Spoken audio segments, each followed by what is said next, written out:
I just want to take a few moments and cover some things that have assisted me in acquiring things in my life. I know that you people are aware of these basic fundamental laws that operate in this world of ours. Some people are aware of them, some people are not aware of them, but they are using them. And sometimes we wonder why certain things happen to us, we acquire certain things, and then over a period of time it seems like we live in stagnation. Nothing happens, nothing takes place, everything seems to be at a standstill. But there are basic laws in this universe that we are governed by, and they work for you if you know how to apply them. And I would like to cover a couple of these laws just to assist you in knowing why these things happen. We have laws of success. We have laws of poverty. We have laws of lack, laws of prosperity. We have laws of hate. We have laws of love. We have laws of peace. All of these are basic laws. If we use them rightfully, wonderful things will happen to us. If we use them wrong, then we get ourselves in trouble. Now, one of the things that always has bothered me is in all the books that I've ever read on setting goals in life, positive thinking, positive goals that we want in life, and many of you people have probably read similar books. We follow these different steps, rules, laws, exactly, and if we set 10 goals in life, we end up with 2. We lose out on 8. So it is not like the law of gravity, seemingly, because it doesn't work every time. And the only reason it does not work every time is because we do not use the right law. We are only using part of the law, and so the law of averages will give you a certain percentage of your goals. That is all. You say, gee, wasn't that great? This happened to me. But whatever happened to all the other goals you had in life? I'm going to lay down a simple, basic way, and you can have anything in this world you want to have, and you can be anything in this world you want to be, and it's a simple, basic situation. There's absolutely no problem to it. These are scientific things that work every time if you will do it in a simple way. Now, the first thing that we want to become aware of, that we're going to be like farmers. We're going to plant seeds. And these seeds that we plant are the seeds we're going to reap. Now, we are all aware that if you plant a seed, a tomato, you are not going to get cucumbers, you're going to get tomatoes. If you plant a watermelon seed, you're not going to get grapefruit. You're not going to get radishes. If you want radishes, folks, you must plant radishes. And when you plant a seed in the earth, you must plant it properly. And if you do not plant it properly, you will not have the harvest. Now, one of the major problems in our country today with the average person is they take the time and the effort to buy all the harvesting equipment, but they do not understand the planting and the cultivating. We want to reap harvest, but we do not want to take the time to plant. And we do not want to take the time to cultivate. Now, the planting of a seed in the earth is basically and absolutely the same process that you use in the mental world. We are born with a conscious mind and a subconscious mind. We are the only animal in the kingdom that has both a conscious and a subconscious mind. A mind to decide at any time in life where we want to go or what we want or what we don't want. We can decide with this conscious mind of ours at any moment whether we want to do a thing or we don't want to do it. We can decide what we want to eat or what we don't want to eat. We can decide what we want to drink or what we don't want to drink. We can decide what we want in life, in a home, in an automobile, in the clothes we wear, the stoves we buy, anything that we want in this world, any type of furniture, any type of a home, any type of anything. We decide at any time right there. Now, where most people are making a mistake is they set their goals down. They say, well, what is your goals? Write them down.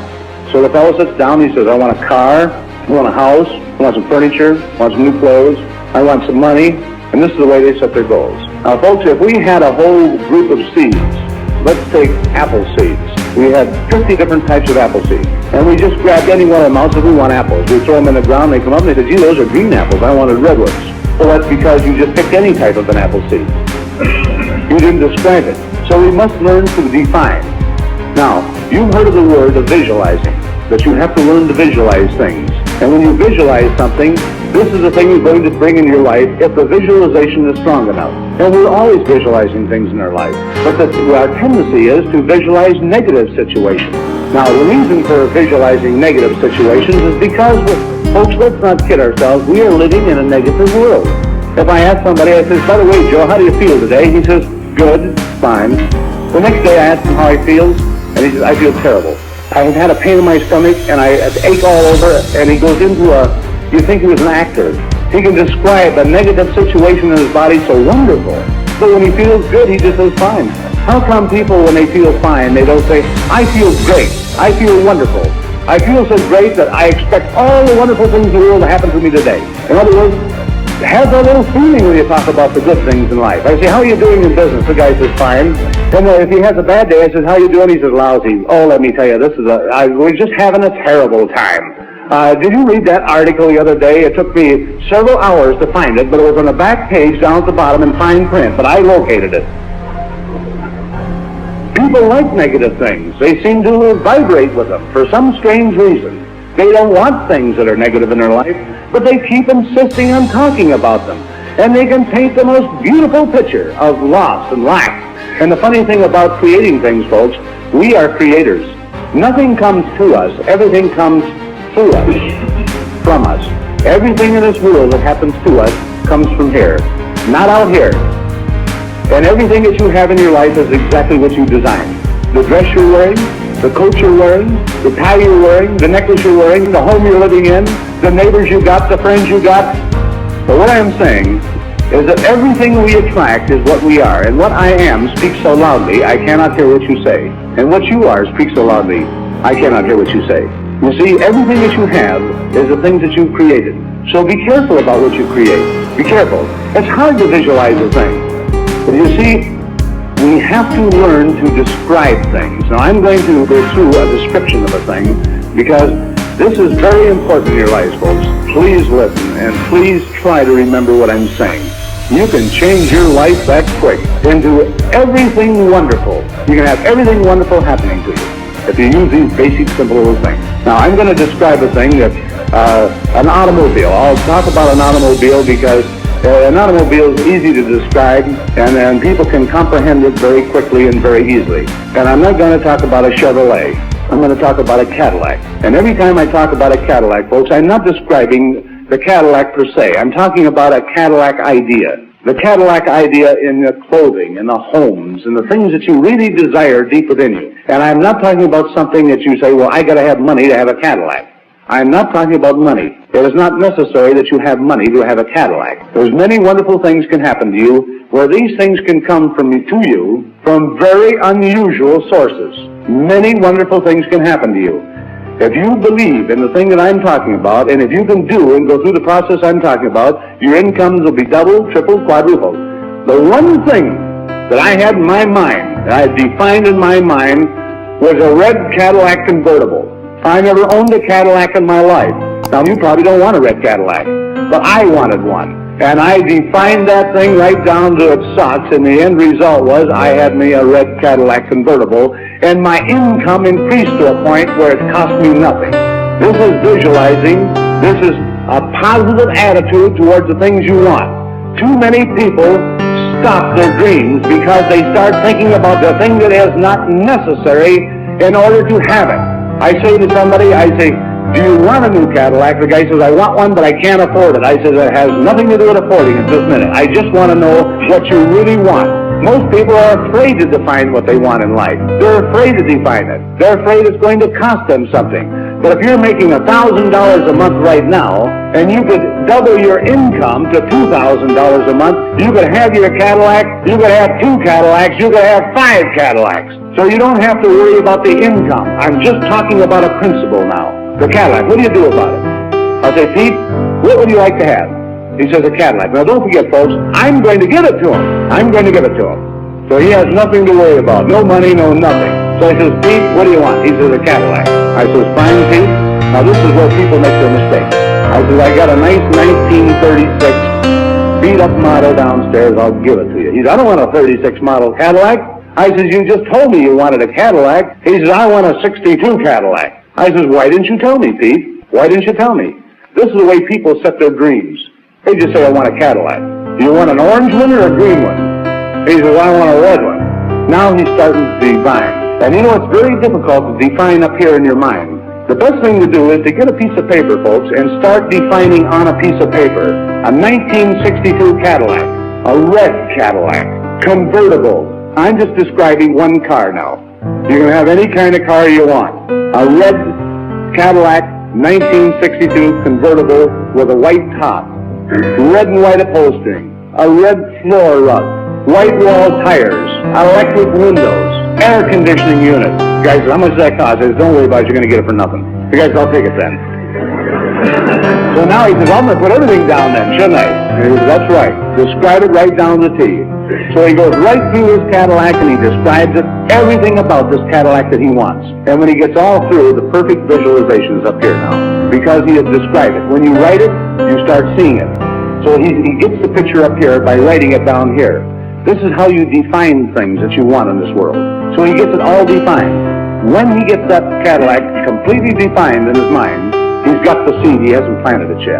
He's got it picked out. Now, the important thing is that you must release that seed. You must release it, and it must be planted. And the finest thing in the world to plant that seed is to take on this piece of paper now and just write across that thank you. That's the law of acceptance, and you will be amazed how many people in this world can't accept their good. You will be shocked. Thank you means that I have accepted it, I'm going to have it, I know it's mine. And then you take and fold this piece of paper up with this goal on it, with this dream, your desire, and you put it away. Put it underneath a tablecloth someplace, or put it in a drawer someplace. Don't carry it around and don't take it out and look at it anymore. When you do this, that is planting it in the subconscious mind. You've accepted it, it goes into the subconscious mind, and the thing starts to work. Now, the reason you put this away, the reason you put this seed away, after you have defined it, and the seed has been planted in the subconscious mind, you put it away someplace, never to look at it again. And the reason for it is like planting the seed in the earth, folks. If you go and dig that seed up 2 or 3 times a day to look at it, nothing's going to happen. And if you've ever seen a lack of faith, it's the farmer who had the gullibility to go and dig a seed up to find out if it's growing yet. Now, there's real faith. He really believes in the laws of growth. And that's the same thing with us human beings. This is where we're making our mistakes. When we plant that seed in the subconscious mind, and it's there, the dream is there, the thing starts working towards you, the Cadillac starts to work towards you, events starts taking place out here, and the first thing you know, it's getting closer and closer to you. Now, if we take it out and we look at it, the thing that happens is we say, I wonder where it's coming from. This is a true showing of lack of faith. I wonder when it's coming. I wonder how it's coming. And so you are putting doubt into the law, and it will not come, folks. It will not come to you. Now, what's going to happen, the seed that you planted in the subconscious mind, you'll be driving down the street, you'll be in a restaurant talking to a friend, and all of a sudden there's a red Cadillac convertible with a white top, and the whole thing will hit you right again, or you'll see your dream. It'll keep coming back. The reason this thing keeps coming back to you, this is the only way that the universal law has of talking to you. There's no voice. That's all in visualization. And when this dream comes up, what it really means is it is on its way to you. It is on its way to you. It's right around the corner. And so you do not, at that time, say how, when, or where. All you do is say, thank you, because you know it's on its way. And that immediately puts it back out of your mind. Now, how would you act if you really and truly wanted a red Cadillac convertible? If you really and truly wanted one, it was a strong desire in your life, and you knew it was on its way, how would you act? Man, you'd vibrate all over, wouldn't you? You'd feel terrific. You'd keep saying to yourself, man, it's almost here, it's almost here. You'd walk taller, you'd look taller, you'd be happier, you'd be more positive, you'd be more everything. And so you act different. You talk different. You even look like a prosperous person. You have things, wonderful things happening to you. Now, where does the positive attitude come in at? This automatically creates a positive attitude because it's a law of expectancy. Good things are going to happen. You have planted your seeds properly, and they are working themselves to you. And so you are automatically a positive person because all these wonderful things are going to happen. Now, don't just have one seed planted, folks. Plant many seeds. Any great desire you have in your life, for tangible objects or intangible objects. You can have anything in this world you want to have, and you can be anything in this world you want to be by using this simple process. And there's absolutely no way you can keep success from your door if you will follow these basic, simple little process that I just described. This is the law of life.